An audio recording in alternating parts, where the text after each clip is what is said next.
Bab 6, Pertarungan Ilmu di Balai Agung. Fadli menelan ludah saat melangkah ke dalam lorong gelap. Langkahnya bergema, dan udara terasa semakin dingin. Hanya ada lampu-lampu minyak yang menggantung di dinding batu, memberikan sedikit cahaya remang-remang. Tiba-tiba, suara berat bergema di lorong. Ujian ketiga, Ulumul Quran. Di depan Fadli, muncul sebuah gapura besar dengan kaligrafi ayat Al-Quran yang bercahaya. Tapi ketika ia melangkah lebih dekat, gapura itu tiba-tiba berubah menjadi dua pintu yang berbeda. Di atas pintu pertama, tertulis, orang yang menjawab benar akan melewati jalan yang mudah. Di atas pintu kedua, tertulis, orang yang menjawab salah akan menghadapi konsekuensinya. Fadli menelan ludah. Aduh, aku gak boleh salah lagi. Suara berat itu kembali bergema. Sebutkan 3 macam tafsir berdasarkan sumbernya. Fadli mengambil napas dalam-dalam. Tenang, Fadli, ini gampang.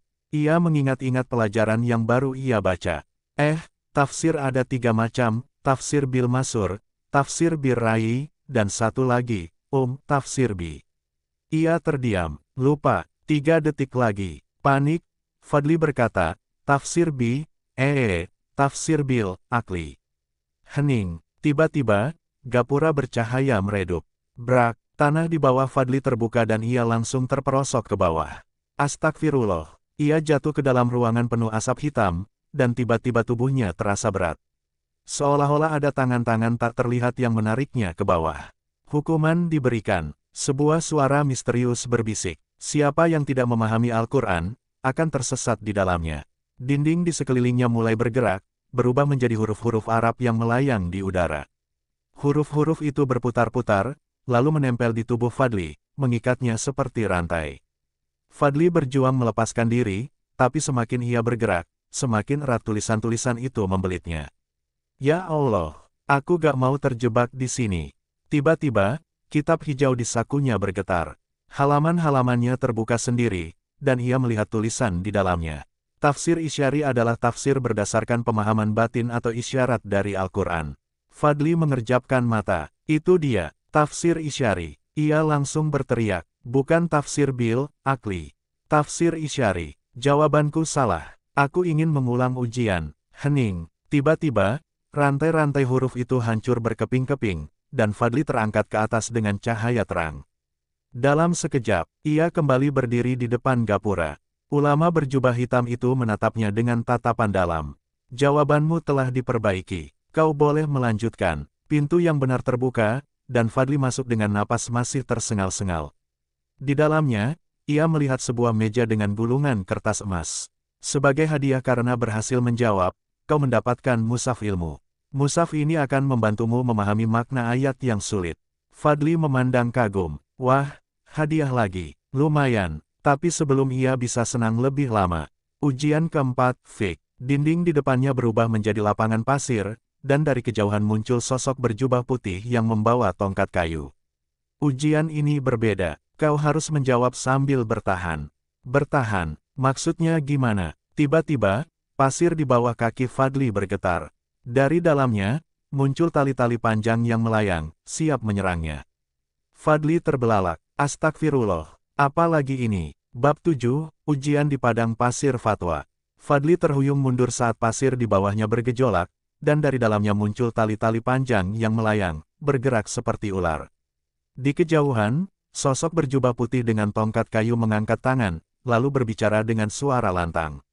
Ujian fiqh dimulai. Jawab pertanyaan ini, atau hadapi konsekuensinya. Tali-tali pasir itu mulai melayang mendekat, siap menjeratnya kapan saja. Pertanyaannya, apa saja syarat sah salat? Fadli mengerjapkan mata. Aduh, aku tahu ini. Ia berusaha mengingat, tapi suara pasir berdesir dan gerakan tali-tali itu membuatnya semakin panik. 3 detik lagi. Astagfirullah, tunggu. Syarat sah salat itu. Tali-tali itu meluncur ke arahnya. Namun sebelum mereka sempat menangkapnya, berhenti. Tiba-tiba, suara lembut menggema di udara. Sekejap, semua tali-tali itu berhenti bergerak, dan suasana menjadi hening. Fadli menoleh, dan matanya melebar. Di depan sana, berdiri seorang wanita berkerudung merah dengan senyuman menggoda. Ia memegang sebuah cawan emas yang berkilauan di bawah sinar matahari. Kasihan sekali dirimu, Fadli, katanya dengan suara lembut. Ujian ini melelahkan, bukan? Kau butuh istirahat. Fadli mengernyitkan dahi. Siapa? Kamu. Wanita itu tersenyum, lalu mengulurkan cawan emas itu kepadanya. Minumlah ini, dan semua bebanmu akan hilang. Tak perlu menjawab soal sulit, tak perlu menghadapi hukuman. Kau bisa tinggal di sini dan menikmati hidup. Fadli menelan ludah. Cawan itu beraroma manis, dan entah kenapa, ia merasa haus dan lelah. Aduh, enak juga, iya. Gak usah pusing soal ujian lagi. Tangannya hampir menyentuh cawan itu. Tapi tiba-tiba, kitab hijau di sakunya bergetar keras. Fadli terlonjak kaget, lalu menoleh ke arah kitab itu. Halamannya terbuka sendiri, menampilkan tulisan yang bersinar. Jangan tertipu oleh kemudahan yang menyesatkan. Fadli tersadar. Astagfirullah. Ini jebakan. Ia langsung menarik tangannya, menjauhi cawan itu. Wanita berkerudung merah itu mengerutkan alis. Oh, kau masih kuat menolaknya. Sepertinya kau belum cukup lelah. Tiba-tiba, tanah di bawah Fadli runtuh, dan ia kembali jatuh ke dalam kegelapan. Bab 8, Jurang Keputusan. Fadli jatuh ke dalam kegelapan, tubuhnya berputar-putar seakan ditelan oleh pusaran udara. Ia mencoba berteriak, tapi suaranya tertelan oleh angin yang berdesir keras. Aku di mana ini? Astagfirullah, kenapa malah jatuh lagi? Tiba-tiba, ia merasakan tanah keras di bawah punggungnya. Ia menggeliat kesakitan, lalu membuka mata. Di sekelilingnya, kabut pekat menyelimuti sebuah tanah luas yang sunyi. Tak ada angin, tak ada suara. Hanya ada sebuah jalan setapak yang membelah kabut, mengarah ke depan. Di tengah jalan itu, duduk seorang kakek berjanggut putih.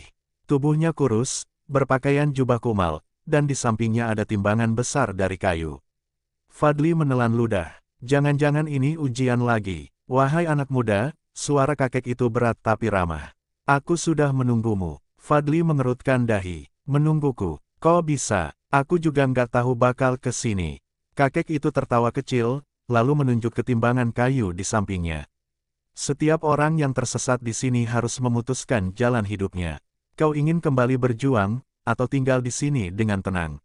Fadli mencibir. Jelas aku mau lanjut ujian. Aku harus keluar dari dunia kitab kuning ini. Kakek itu menghela napas, lalu mengeluarkan sebuah kantong kain. Ia membukanya perlahan, dan dari dalamnya muncul emas berkilauan. Fadli terperanjat. Ini, emas, benar. Kakek itu tersenyum. Jika kau memilih tetap di sini, kau akan mendapatkan semua emas ini. Tak perlu bersusah payah menjawab ujian, tak perlu menghadapi bahaya. Kau akan hidup nyaman di tempat ini, selamanya. Fadli mengerjapkan mata. Kok kayak pernah dengar yang begini-begini. Tiba-tiba ia teringat wanita berkerudung merah tadi. Astagfirullah, ini jebakan lagi, iya. Wajah kakek itu tetap tenang. Kau yakin itu? Timbangan kayu di sampingnya bergerak sendiri, seakan menimbang pilihan Fadli. Di satu sisi, ada emas berkilauan. Di sisi lain, hanya ada kitab usang yang kusut. Lihatlah timbangan ini, kata kakek itu. Emas ini bisa membuat hidupmu nyaman, sedangkan kitab ini hanya berisi ujian dan kesulitan. Kenapa memilih sesuatu yang sulit? Fadli menggigit bibirnya. Benar juga sih. Namun, tiba-tiba kitab hijau di sakunya kembali bergetar. Halamannya terbuka sendiri, menampilkan tulisan. Kebahagiaan sejati bukan dari harta, tetapi dari ilmu yang bermanfaat. Fadli tersadar. Ia menatap emas itu sekali lagi, lalu menghela napas panjang. Tolong ya, Pak Kakek. Saya sih lebih suka lanjut ujian aja. Kakek itu terdiam sejenak, lalu tersenyum tipis. Baiklah, kalau begitu, hadapi ujian berikutnya. Sekejap, kabut di sekitar mereka menghilang. Timbangan kayu hancur menjadi pasir, dan kakek itu menghilang bersama emasnya. Di depan Fadli, muncul pintu besar dengan ukiran bunga melati. Ujian kelima, tasawuf. Fadli menarik napas dalam. Oke, semoga kali ini aku nggak jatuh lagi. Ia melangkah maju, bersiap menghadapi ujian berikutnya. Bab 9, Kebun Ujian Sufi. Begitu Fadli melewati pintu besar, ia langsung merasakan perubahan suasana. Udara menjadi sejuk, angin berembus lembut membawa aroma bunga melati. Ia kini berdiri di tengah sebuah kebun luas, dipenuhi pohon rindang dan sungai kecil yang mengalir jernih. Burung-burung berkicau merdu, seolah menyambut kedatangannya. Fadli menggaruk kepala. Ini ujian kok malah kayak taman rekreasi. Di tengah kebun, duduk seorang lelaki tua berjubah putih dengan sorban hijau. Ia memegang tasbih kayu yang berkilauan di bawah sinar matahari. Selamat datang, wahai pencari ilmu. Fadli mendekat hati-hati. Ini ujian tasawuf, kan? Orang tua itu tersenyum lembut.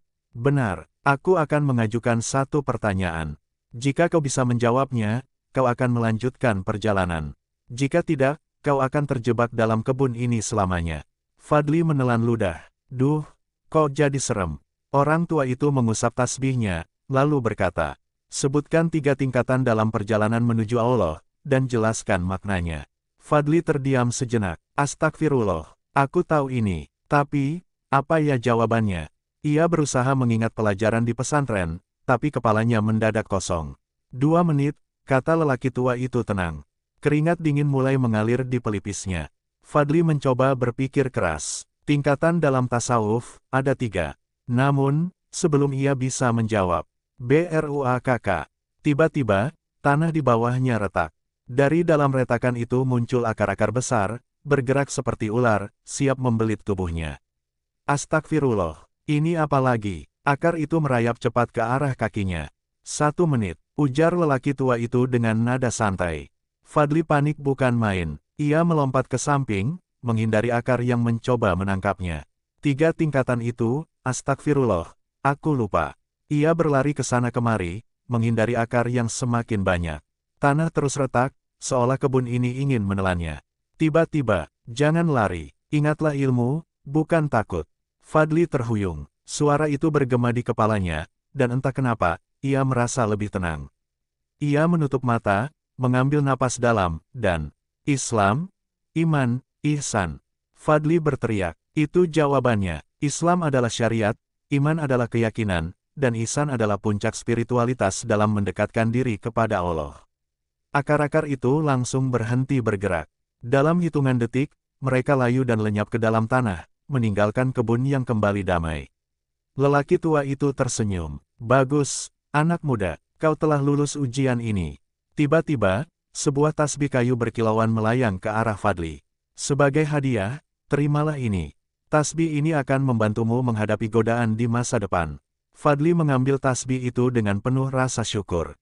Alhamdulillah, satu ujian lagi terlewati. Di depannya, sebuah gerbang cahaya muncul, menandakan ia siap menuju ujian berikutnya. Bab 10, Bayangan di Balik. Cahaya. Fadli melangkah masuk ke dalam gerbang cahaya. Sesaat kemudian, tubuhnya terasa melayang seperti berada di antara langit dan bumi. Tiba-tiba, BRUKK. Ia mendarat keras di lantai batu. Aduh, kenapa setiap ujian pasti jatuh? Ia mengusap pantatnya, lalu mengangkat kepala. Tempat ini berbeda dari ujian sebelumnya. Ruangan ini gelap, hanya diterangi cahaya lilin redup yang berjajar di sepanjang dinding batu. Di tengah ruangan, ada cermin besar dengan bingkai emas yang berukir ayat-ayat Al-Quran. Fadli mengerutkan dahi. Ujian macam apa ini? Tiba-tiba, suara dalam menggema di ruangan. Selamat datang di ujian ulumul Quran. Fadli menelan ludah. Duh, ujian ini kayaknya nggak bakal gampang. Suara itu melanjutkan, kau harus menjawab pertanyaan ini.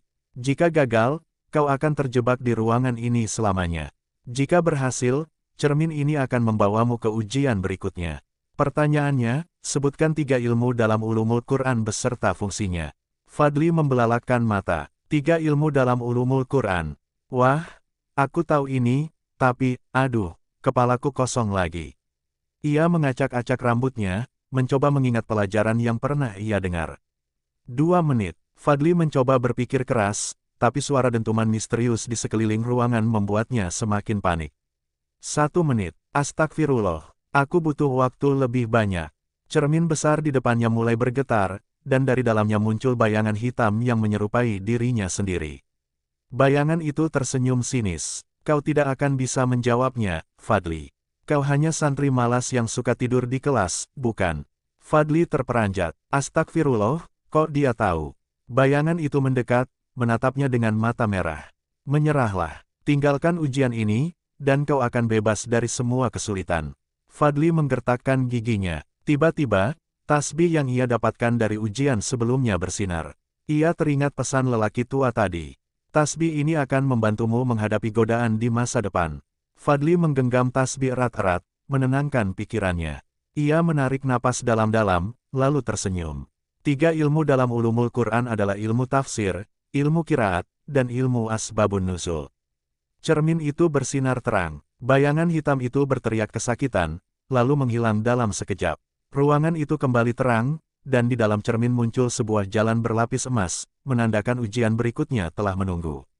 Fadli menghela napas lega, lalu melangkah masuk ke dalam cermin.